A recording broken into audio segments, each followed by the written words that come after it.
Estamos de vuelta, amigos de Hispano Informa, y nos acompaña la abogada y ex vicepresidenta de la Asamblea Nacional de Diputados, Corina Cano, a quien damos la bienvenida. Feliz año, licenciada. Bienvenida a Hispano Informa. Muchas gracias por estar aquí. Qué gusto con tenerla ustedes. con nosotros. Muchas gracias. Sí, sobre todo para analizar hoy ese discurso del presidente de la República en la instalación de la segunda legislatura de la Asamblea Nacional de Diputados. ¿Qué opinión le merece este discurso del señor presidente y lo que se ha dado en estas instalaciones el día de hoy? Bueno, a mí me parece que fue muy concreto. Yo creo que a diferencia de otros discursos, este discurso fue muy concreto, muy específico sobre aquellos aspectos que aún le quedan pendientes luego de transcurrido estos 6 meses de presidencia, y que son retos y desafíos importantes, y que el país espera con ansiedad que se cumplan todos aquellos puntos que no solamente se prometió en campaña, sino que además lo ha puesto en el tapete nuevamente para este nuevo año que inicia. Su punto de vista con aquellas cosas que pueden ser comprometedoras, por ejemplo, aquí siempre se ha hablado del costo político de una decisión o de una acción, cuando alguien está en funciones como presidente o cualquier autoridad, llámese ministros y demás, cuando aquí en realidad es la oportunidad única que puede tener esa persona. No sé por qué siempre se piensa en reelegirse a estos niveles de presidencia, pero es la oportunidad única de hacer algo bien y dejar legado. Pero aquí, hoy, según lo que hemos escuchado, hay compromisos que pueden tener un costo político, pero que son necesarios para el país. ¿Usted considera que eso, que este discurso en forma y fondo, lo vamos a ver cumplido, o qué sería lo que se podría esperar? Mira, yo creo que el tema burocrático del ente gubernamental, a fin de cumplir la parte constitucional y legal que ya está establecido en nuestra legislación, es parte de las cortapisas que se tienen para poder cumplir muchas de las promesas y expectativas que se tiene con respecto a una promesa. Realmente hay situaciones particulares, por lo menos en lo del tema de la planilla. Eso es un tema que tienes que ver cuáles son las condiciones de cada funcionario que trabaja dentro del gobierno nacional, en los diferentes órganos del Estado, porque eso podría ser una promesa, la reducción de los funcionarios que trabajan en la Asamblea, pero eso tiene que tener un estudio caso por caso y persona por persona para poder que no se cometan ilegalidades en contra de personas que tienen mucho tiempo de estar trabajando en el ente gubernamental. Aparte que reducir una planilla como la del Estado, llámese tanto asamblea como instituciones, porque ya con la eliminación del DAS ahí hay un paso importante, y habló incluso de la dualidad de funciones en un mismo ministerio, y ministerios que no deberían ni siquiera existir. Yo tengo un par de recomendaciones ahí de uno que no debería existir. Sin embargo, esto, como usted dice, el análisis científico demuestra qué va a pasar con esa gente después, porque aquí tampoco es que hay generación de empleo, en este momento por lo menos. Exactamente, yo creo que eso es bien importante, porque esta última noticia de lo de la eliminación del DAS, yo creo que me parece muy acertada esta decisión, porque los que hemos estado en el ente gubernamental y alguna que otra relación con estas instituciones, sabemos que hay una dualidad de gastos, porque tienes un ministerio de la presidencia que realmente el DAS estaba bajo ese paraguas del Ministerio de la Presidencia, pero al final, para poder lograr proyectos que avancen, necesitabas el aval del ministro de la Presidencia. O sea que realmente me parece acertado poder lograr esta fusión, me imagino que los proyectos que llevaba a cabo el DAS se va a dar a nivel del Ministerio de la Presidencia, porque la ventaja que tiene manejarlo a través del Ministerio de la Presidencia es que puedes actuar a nivel nacional, a diferencia pues de otras situaciones que están divididos por jurisdicción o por áreas o sectores. Así que yo creo que es muy acertada el tema de poder reestructurar nuevamente un Ministerio de la Presidencia. Por supuesto que hay secretarías nacionales que no llevan a cabo esa función por la cual se creó.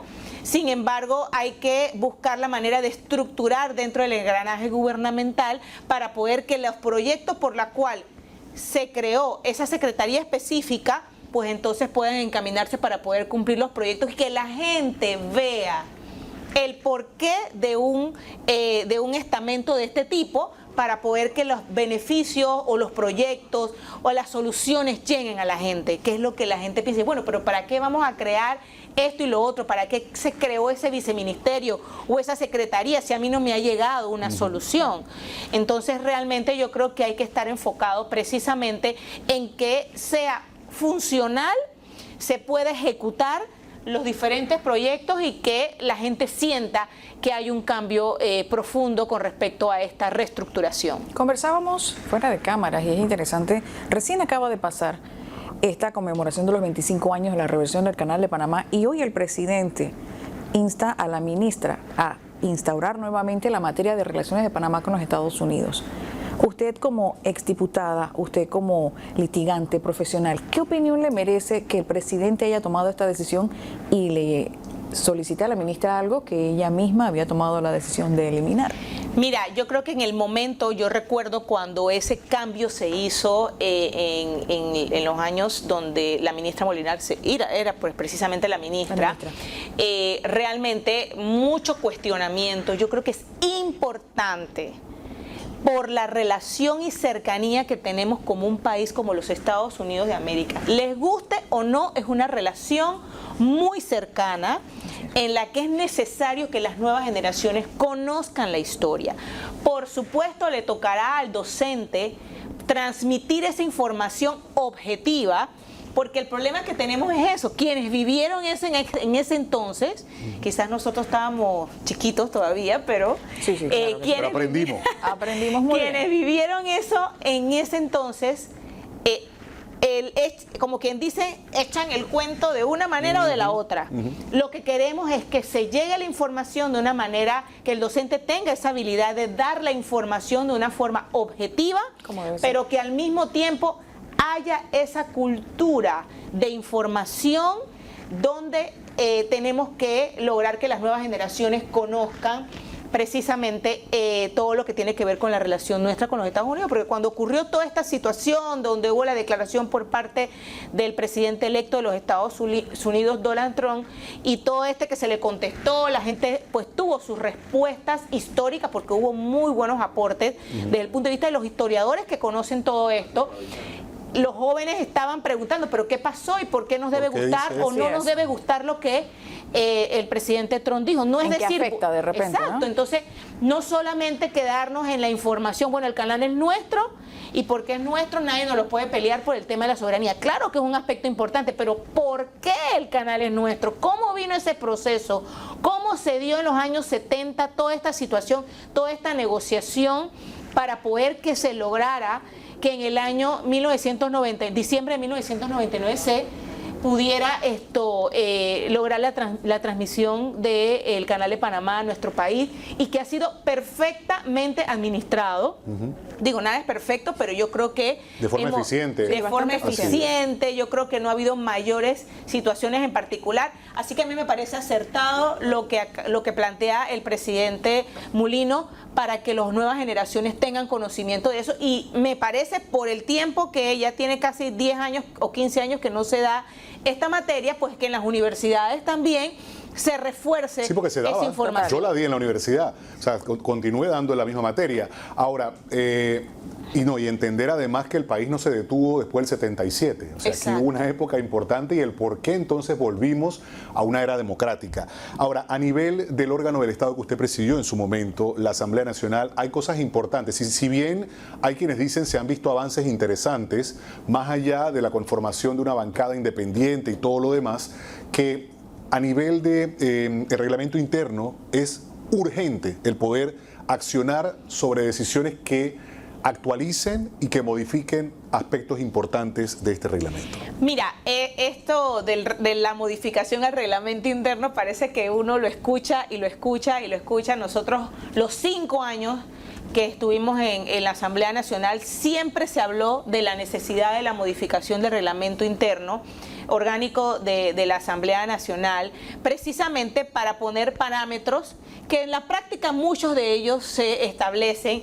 Yo creo que se le presta atención al tema de la asistencia, de si vas a las comisiones, si vas al pleno, todo esto. La presidenta de la Asamblea Nacional, Dana Castañeda, manifestó de que hay arriba de un 95-97% de asistencia. Eso demuestra que aun cuando es necesario la modificación del reglamento orgánico, si tienes voluntad política y tienes la voluntad para hacerlo bien, no necesitas una modificación de un reglamento interno porque tú tienes la voluntad de hacer y de hacer cumplir lo que tu deber te ha traído fue a la elegido. Asamblea Así es. Nacional. Así que yo creo que sí hay cosas que modificar, hay cosas que ver de procedimiento. Sin embargo, si la comisión de credenciales no, como quien dice, echa para adelante todo este estudio relacionado al reglamento orgánico de la Asamblea Nacional, pues entonces no va a avanzar y todavía van a estar, porque el periodo nuestro se aprobó en primer debate de manera, yo diría que imperfecta, porque se esperaba que iban a haber muchas modificaciones en segundo debate, pero realmente no se puso en agenda, debo ser honesta, con respecto a la discusión de un proyecto de ley tan importante, que yo creo que ahora hay respaldo mayor porque tenemos una bancada independiente que de hecho históricamente desde el periodo pasado han demostrado esa voluntad política de poder establecer nuevas reglas en el manejo administrativo, profesional y técnico, además de los diputados, porque yo creo que el reglamento interno más bien está enfocado al manejo del diputado, Sí, cómo correcto. se maneja. Al rol que tiene. Los que estuvimos ahí de sol a sol y que íbamos a las comisiones y No les después afecta vamos en al nada. pleno, yo creo que no necesitamos un reglamento interno en su modificación porque realmente se hace el trabajo. Hay muchísimo trabajo en la Asamblea Saben lo Nacional que tienen que hacer. y los retos y desafíos que esperan en este próximo año, yo creo que son bien importantes y no hay tiempo que perder. De toda la declaración del presidente de la República y en su experiencia, tanto dentro de la Asamblea como fuera de ella, ¿considera usted que hubo algún punto importante que no se tocó o considera que hay alguna de esas promesas de campaña que todavía no han sido abordadas adecuadamente por parte del Ejecutivo? Mira, yo creo que hay aspectos importantes que el presidente tiene que acelerar, porque todo esto que pasó pareciera ser que el no haberse aprobado el proyecto de ley que modifica la reforma, pues la ley orgánica de la Caja del Seguro Social, pareciera que fuera un revés en cuanto a la ejecución por parte del Ejecutivo. Sin embargo, yo no lo veo de esa manera, porque mi experiencia demuestra de que el tiempo que se planteó con todos los días libres que hay a finales de año no iba a ser suficiente para poder discutir. A mí me preguntaban, yo digo, eso se haría, pero se haría muy forzado. Y lo que pasó, pues definitivamente yo lo esperaba.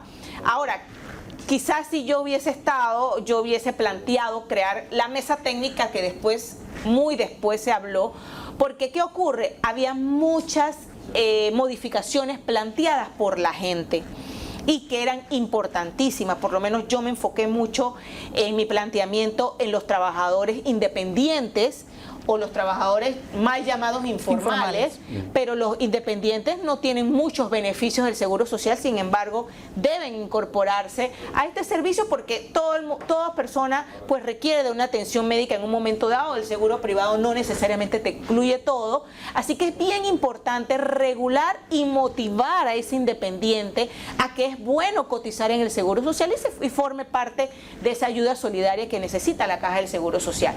Yo creo que hay retos importantes, hay un tema que todavía la gente no ve, pensamos que la economía no ha arrancado como debe ser, hubo un diciembre muy apretado, muchas personas con muchas necesidades, personas esperando quizás un apoyo por parte del ente gubernamental, como tradicionalmente había ocurrido. Sin embargo, yo creo que la gente está esperando el arranque de la economía y creo que debemos tener esperanza de que se va a dar. Yo creo que este es un año crucial para demostrar realmente si estas promesas se pueden cumplir y si realmente la ciudadanía va a sentir un real cambio en la actitud del nuevo político que se supone que son los que están ahora enfrente de los diferentes órganos del Estado. Corina Cano, exdiputada y en su momento también vicepresidenta de la Asamblea Nacional, esta tarde sí, con nosotros aquí en Hispania Informa. Muchísimas gracias. Gracias a ustedes. Esperamos en lo próximo poder hacer también balances de cuánto se ha avanzado en estas promesas.